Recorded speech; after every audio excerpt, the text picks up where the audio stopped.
Hey there, guys. How's it going? It's your friendly neighborhood uploads once a year YouTuber here. So, unfortunately, I have been reading lately and I stumbled upon a book called The Stranger by Albert Camus. I don't know if I butchered the name. Honestly, I don't care. Anyways, I have been thinking a lot about what I read and I wanted to talk about how I understood the story. Because why not? First of all, spoilers here. So, basically, the book follows the story of a psychopath, and I don't mean a movie psychopath, but rather a real psychopath, someone who is extremely antisocial and has difficulty understanding emotions, as we do. This naturally puts him in many awkward situations where people either don't really understand him or project their own feelings onto him. That happens a lot throughout the book. He is like an empty cup, I like to call him, that you can fill up with whatever idea or emotion you desire. So basically, you can imagine the guy as the greatest hero ever in your mind, and someone who does no mistakes. And since you are feeding him that, and he is so empty, he's basically returning it to you. Every idea, emotion, desire that you feed him, he will feed back to you. So you are granted this illusion that he is what you think he is. This makes him likable to the people he interacts with. And since he's basically a cup that you have filled with your own desires, he will respond to you in the exact way you want him to, and he will say the things that you want to hear. This characteristic of him causes him to make a lot of friends with some maybe not so good characters. There is one guy, I don't really remember his name. Oh, I do. Raymond. He's uh like really bad guy. Someone who you can obviously like, he's not that. Mm, I don't want to say he's not bad-hearted because the things he does are not acceptable, and he's like very petty with his revenge schemes, and in the end, his the things he does put them in a lot of dangerous situations.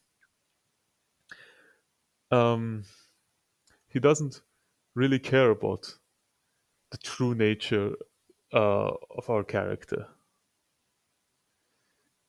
Here, he's and same the same can be said about our characters.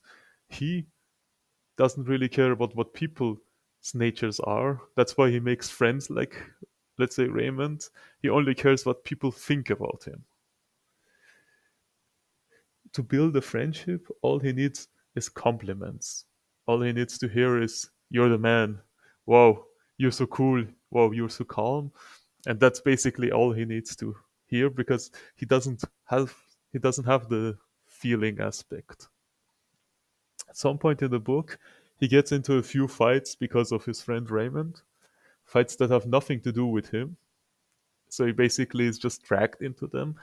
But he is the one who escalates them the furthest, while the others are slapping each other around, threatening each other.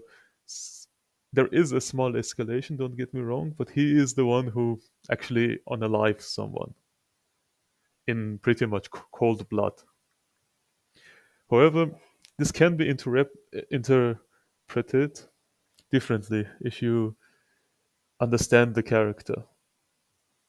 The way I saw it, he did it. And since he doesn't really share human emotions, he's incapable of showing empathy. So I believe he pretty much did it in cold blood.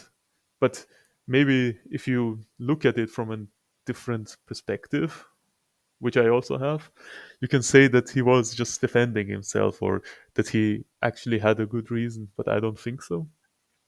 Until the end of the book, he keeps speaking about what happened as plainly as he did at the start. So he goes to trial. He keeps repeating the situation, and what he keeps repeating is the discomfort he felt at the moment, not because of the things that were happening, but because of the things like the sun, uh, his environment. These are this is a common theme throughout the book, that his discomfort is as the center of his attention. Even when he's going to the funeral of his mother, you can see him always complaining about discomfort. I interpreted it like this: he is try since he can't get emotions, all he remembers or all he feels at the moments are these inconveniences. So that's why he remembers them the best. That's why they are so prevalent. That's why he, or maybe it can also be that it is just a metaphor for what he's feeling. His feelings are metaphorically explained as this grand inconveniences. Um, Throughout the book, he shows no remorse or any empathy. He keeps repeating what he has done. He never asks for forgiveness, not even at the end, which has a really good scene that you should absolutely reread. I really like the ending of the book. Funnily enough, another character deems him the Antichrist or the Antichrist because of this, because he doesn't show any empathy, he doesn't show any remorse.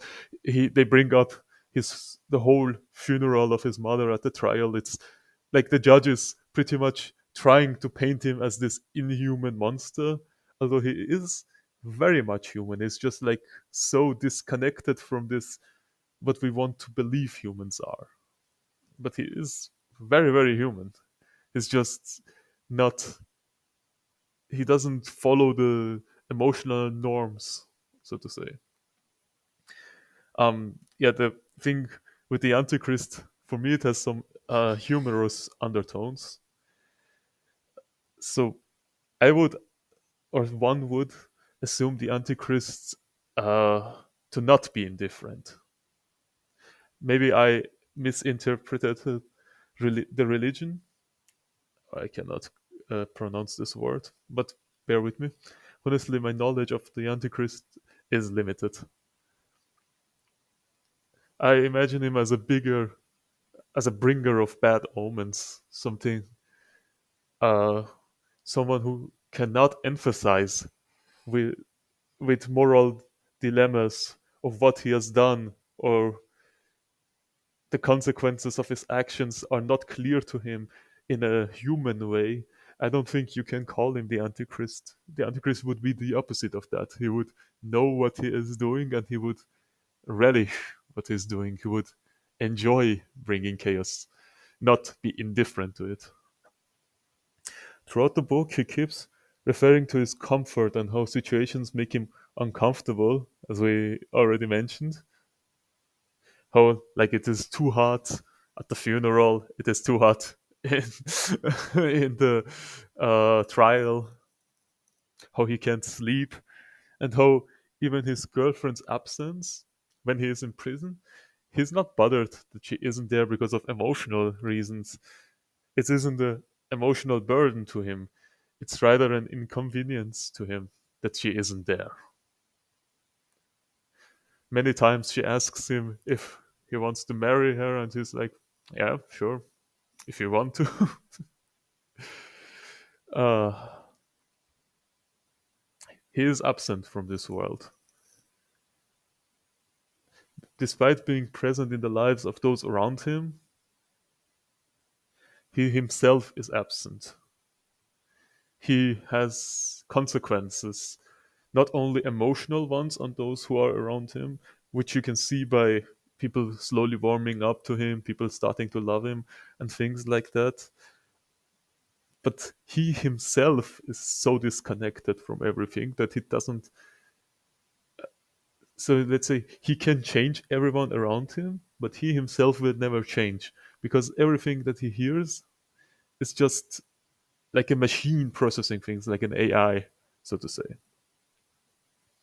I would recommend reading this book, though I would recommend you also to wait for you to be at an appropriate age. Uh, it's not like it doesn't have anything uh, inappropriate in it. It's just I generally I don't know. I didn't like reading things that were philosophical when I was a child or when I was uh, younger. But that's all for now.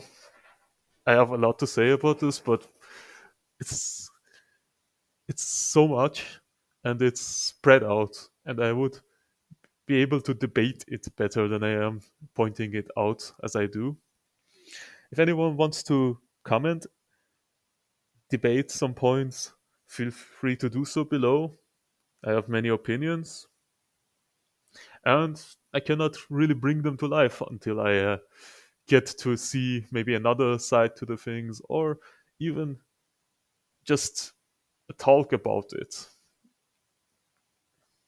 That would be it for today. I think I said what I wanted, hopefully without wasting your time. Have a nice one, and I will see you guys soon, hopefully.